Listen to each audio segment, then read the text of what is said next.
हजरत इब्ने हरबी का बयान है कि वो एक ऐसे शख्स को जानता था जो ना ज्यादा अमीर था और ना ही ज्यादा गरीब, मगर उसके घर पर हर वक्त लोगों का आना जाना रहता।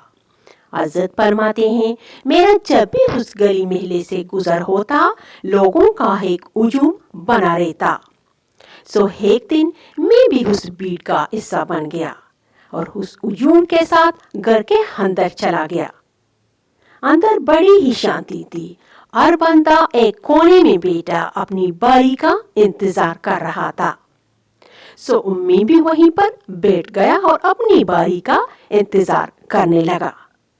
जब मेरी बारी अंदर आने की आई तो एक 20-25 साल का नौजवान मुझे अपने साथ अंदर ले गया। कमरे के अंदर एक आदमी अपनी पुश्त दरवाजे की तरफ और मुंह दीवार की तरफ किए हुए बैठे थे। उस लड़के ने मुझे इशारतन उस आदमी के पीछे बैठने को कहा और अपना मसला बयान करने को कहा।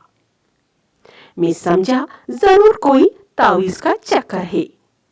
मैंने जैसे ही तावीज का नाम अपनी जबान से लिया, वो लड़का मुझे खामोश कराते हुए मुझसे कहने लगा, यहाँ कोई तावीज वगैरह नहीं देता, आप सिर्फ अपना मसला बता दें, हमारे हजरत आपको उसका अल आलिम दीन इब्ने हरबी से पूछकर बता देंगे।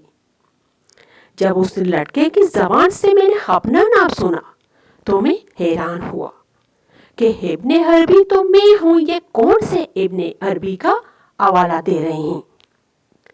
मैं कुछ कहे बगैर ही माजरत के साथ बाहर निकल आया और सोच में पड़ गया। एक हफ्ते तक इसी महले में रहा ताकि हकीकत जान सकूं कि यह सारा मामला क्या है। जब अच्छी तरह छानबीन के बाद मैं असल हकायक से आगाह हुआ तो मुझे अपना नाम इस्तेमाल करने पर गुस्सा आने के बजाय मैं अंदर से खुश हुआ कि चलो किसी इंसान की रोजी रोटी मेरे नाम से चल रही थी, इसमें बुराई क्या है। वो शख्स मेरा नाम गलत तरीके से इस्तेमाल नहीं कर रहा था, बल्कि उसने एक अच्छा रास्ता चुना था। मैं एक दिन मौका देकर अकेले में उस शख्स से मिलने चला गया और उसके सामने अपना तारुफ करवाया। जब उस शख्स ने मुझे अपने सामने पाया तो शशदर रह गया और एक गहरी सोच में पड़ गया।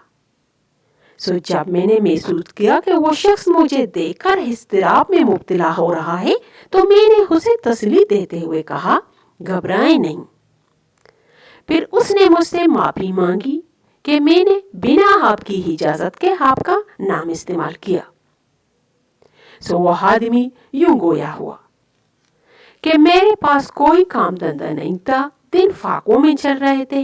मैंने सोचा अगर मैं अपनी तरफ से लोगों के सामने मसले सुनूंगा और उनका हल होने निकाल कर दूंगा तो कोई भी मेरी बातों पर अमल पैरा नहीं होगा, क्योंकि मैं ठहरा एक हाफ आदमी। मेरी वालिदा मरहुमा अल्लाह उसको जन्नत नसीब करे, उसी ने मुझे आप का नाम इस्तेमाल करने का कहा कि लोग आप पर यकीन रखते हैं।